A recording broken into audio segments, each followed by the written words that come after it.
Middle east में बढ़ते तनाव के बीच ये ऑपरेशन सिर्फ एक रेस्क्यू मिशन नहीं बल्कि अमेरिका की सैन्य ताकत, तकनीक और रणनीति का बड़ा संदेश है, क्योंकि अमेरिकी सेना ने 24 घंटे में ईरान में लापता पायलट का रेस्क्यू कर लिया। यानी खलीफा के नाक के नीचे से ट्रंप के धुरंधर पायलट को उड़ा ले गए। कैसे ले गए, रिपोर्ट कीजिए।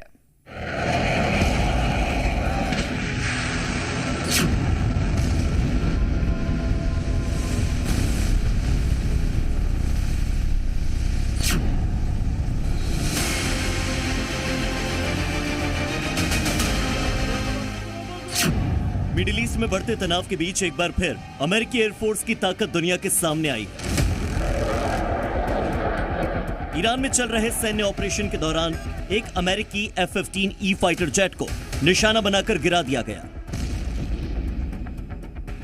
इस फाइटर जेट में 2 लोग सवार थे, एक पायलट और दूसरा वेपन सिस्टम्स ऑफिसर। हमले के तुरंत बाद अमेरिकी स्पेशल फोर्सेस हरकत में आई और तेजी से रेस्क्यू ऑपरेशन शुरू किया। शुरुआती कार्रवाई में क्रू मेंबर को सुरक्षित निकाल लिया गया था, लेकिन पायलट दुश्मन की जमीन पर फंस गया। जैसे ही यह खबर फैली, ईरान में हड़कंप मच गया। ईरानी प्रशासन ने पायलट को पकड़ने के लिए बड़े स्तर पर सर्च ऑपरेशन शुरू कर दिया। खास तौर पर कोहगिलुई और बुएर अहमद प्रांत में तलाशी अभियान तेजी से चलने लगा। इसके साथ ही चहार महाल और बख्तियारी इलाके में भी अलर्ट जारी कर दिया गया। यही नहीं, अमेरिकी पायलट को पकड़ने के लिए स्थानीय लोग भी हथियार लेकर सड़कों पर उतर आए। ईरानी मीडिया ने पायलट की जानकारी देने वाले के लिए इनाम तक की घोषणा कर दी।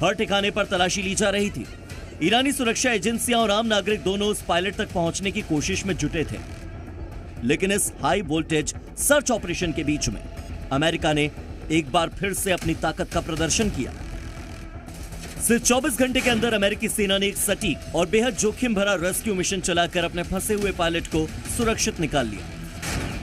यह ऑपरेशन इतनी तेजी से किया गया कि ईरानी सेना और स्थानीय लोगों को इसकी भनक तक नहीं लगी, क्योंकि इसके पीछे था सबसे बड़ा सीक्रेट ऑपरेशन। क्योंकि F-15E जेट बख्तियारी प्रांत के पहाड़ी इलाके में गिरा था। इसके बाद इंटेलिजेंस टीम ने पायलट के इमरजेंसी बीकन को ट्रैक किया। जॉइंट चीफ और कमांडर इन चीफ ने 24 घंटे तक लोकेशन की निगरानी की। पायलट ईरान के दुर्गम पहाड़ों में फंसा हुआ था। हथियारबंद लोग पायलट की तरफ बढ़ रहे थे, क्योंकि ईरानी सेना को पायलट की भनक लग गई थी।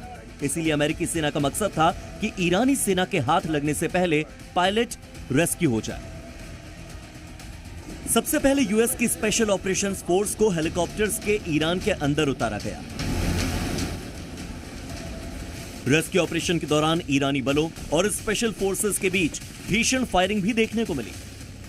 ग्राउंड ऑपरेशन के बाद रेस्क्यू टीम पायलट को सुरक्षित जगह पर ले गई और इसके बाद रेस्क्यू टीम ने पायलट को बचा लिया। अमेरिकी राष्ट्रपति डोनाल्ड ट्रंप ने सोशल मीडिया पोस्ट पर पायलट के सफल रेस्क्यू की जानकारी दी। उन्होंने लिखा, हमने अपने पायलट को बचा लिया। यह बहुत ही चमत्कारी ऑपरेशन था। साहसी रेस्क्यू ऑपरेशन को अंजाम दिया गया।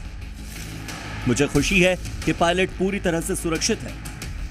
दुश्मन के बीच फंसा हुआ था हमारा पायलट, लेकिन 24 घंटे हमने उसकी लोकेशन पर नजर रखी थी। रेस्क्यू के लिए दर्जनों विमानों को भेजा। सबसे घातक हथियारों से लैस विमान भेजे गए। ईरान के आसमान में हमारी डोमिनेंस दिखी और हमारे पास इस वक्त दुनिया की सबसे ताकतवर सेना है। जिस पायलट की तलाश में पूरा इलाका छान मारा जा रहा था, उसे अमेरिकी जवान ईरान की सरजमी से निकाल कर ले गए, और वो भी दुश्मन की आंख के नीचे से। इस ऑपरेशन में सर्वाइवल सिस्टम ने भी महती भूमिका निभाई, जो टेक्नोलॉजी, रणनीति और ट्रेनिंग का अनूठा कॉम्बिनेशन है। पायलट के पास सर्वाइवल किट था, जिसमें कंपास, सिग्नल मिरर, आधुनिक जीपीएस सिस्टम होता है, जो अपनी लोकेशन और सहयोगियों को उस लोकेशन के बारे में बताने में मदद करता है। इसी मदद से अमेरिकी सेना पायलट के पास पहुंची और सिर्फ 24 घंटे के अंदर खलीफा की आंखों के सामने से उसे बचा लिया गया। अमेरिका ने समय समय पर दुश्मन इलाकों में अपने सैनिकों को सुरक्षित निकाला है। साहस और रणनीति की मिसाल इससे पहले कई बार पेश की है। डनकिर्क निकासी की बात करें तो दूसरे विश्व युद्ध के दौरान मित्र देशों के साथ मिलकर अमेरिका ने समुद्र के रास्ते लाखों फंसे हुए सैनिकों को सुरक्षित बाहर निकाला था। ऑपरेशन फ्रीक्वेंट विंड के तहत वियतनाम जंग के आखिर में अमेरिकी सैनिकों और अमेरिकी नागरिकों को हेलीकॉप्टर से इसी तरह रेस्क्यू किया गया था। ब्लैक हॉक डाउन घटना का भी जिक्र किया जाए तो सोमालिया में गिरे हुए अमेरिकी सैनिकों को भारी संघर्ष के बीच में अमेरिका ने बाहर निकाल लिया था। मिडिल ईस्ट में जारी तनाव के बीच यह घटना सिर्फ एक सैन्य ऑपरेशन नहीं बल्कि अमेरिका की रणनीतिक ताकत और त्वरित कार्रवाई का सबसे बड़ा उदाहरण बनकर सामने आई है। ब्यूरो रिपोर्ट, जी मीडिया।